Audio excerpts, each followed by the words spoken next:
Sahabat Kompas.com, Presiden Joko Widodo berkunjung ke Moskwa, Rusia pada Kamis 30 Juni 2022.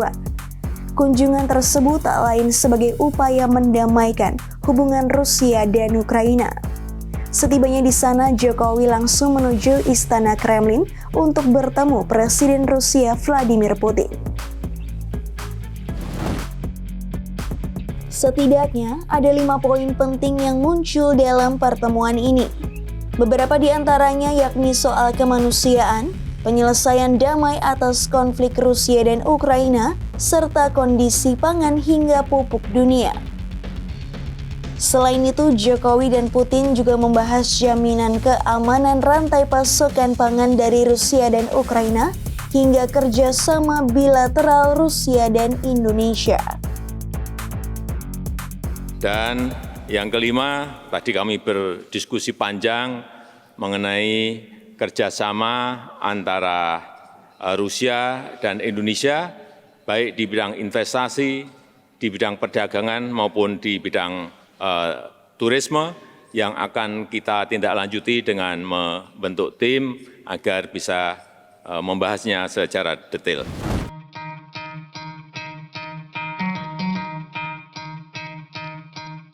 Tak sampai situ saja, pertemuan Jokowi dan Putin ternyata juga melahirkan beberapa kesepakatan. Salah satunya mengenai keamanan jalur ekspor pangan dan pupuk dunia dari Ukraina dan Rusia. Isu pangan dan pupuk ini memang menjadi salah satu perhatian masyarakat Indonesia dan dunia. Pasalnya, dampak invasi Rusia di Ukraina telah mengganggu rantai pasokan pangan dan pupuk yang bisa berdampak kepada ratusan juta masyarakat dunia, terutama negara berkembang. Dalam kesempatan itu, upaya lobi yang disampaikan Jokowi ini berhasil, sahabat Kompas.com. Putin mengaku akan menjamin pasokan pangan dari Rusia maupun Ukraina. Selain itu, ia juga tengah mengupayakan keamanan pasokan pupuk.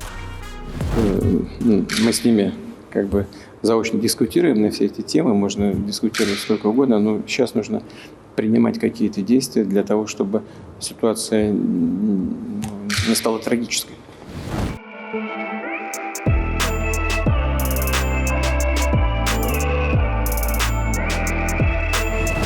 Seperti yang kita tahu, salah satu dampak invasi Rusia tak lain membuat pasukan Ukraina terus melancarkan perlawanan, terutama di Pulau Ular. Padahal selama ini Pulau Ular dinilai merupakan salah satu daerah penting bagi kegiatan ekspor pertanian Ukraina dan dunia. Terkait permasalahan ini, Kementerian Pertahanan Rusia akhirnya sepakat untuk menarik pasukannya dari Pulau Ular. Langkah ini merupakan bukti bahwa Rusia tidak menghalangi upaya PBB yang mengatur koridor kemanusiaan guna mengirimkan produk pertanian dari Ukraina.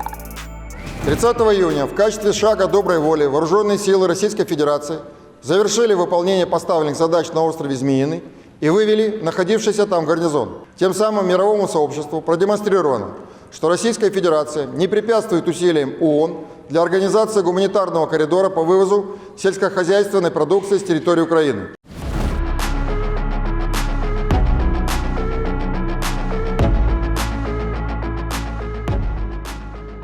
Selain soal beberapa kesepakatan tadi, pertemuan Jokowi dan Putin ini juga membahas soal konferensi tingkat tinggi Group of 20 atau KTT G20. Dalam kesempatan itu, Jokowi secara khusus mengundang Putin untuk hadir dalam pertemuan puncak KTT G20 yang akan berlangsung di Bali pada November 2022. Atas undangan ini, juru bicara Presiden Rusia Dmitry Peskov memastikan Putin akan hadir di KTT G20.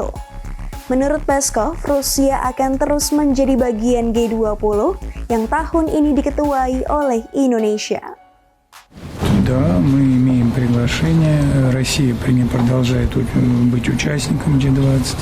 Собственно, и как господин Видода только что отметил, все-таки это экономический формат с главным акцентом на экономику. Говорить о главном акценте на экономику без России невозможно. Itu dia beberapa kesepakatan yang didapat dari pertemuan Jokowi dan Putin. Sebagai warga negara Indonesia, kita doakan semoga misi perdamaian yang dibawa Jokowi ini akan berhasil ya, sahabat Kompas.com. Sekian news update kali ini, simak informasi terupdate lainnya hanya di Kompas.com, jernih melihat dunia.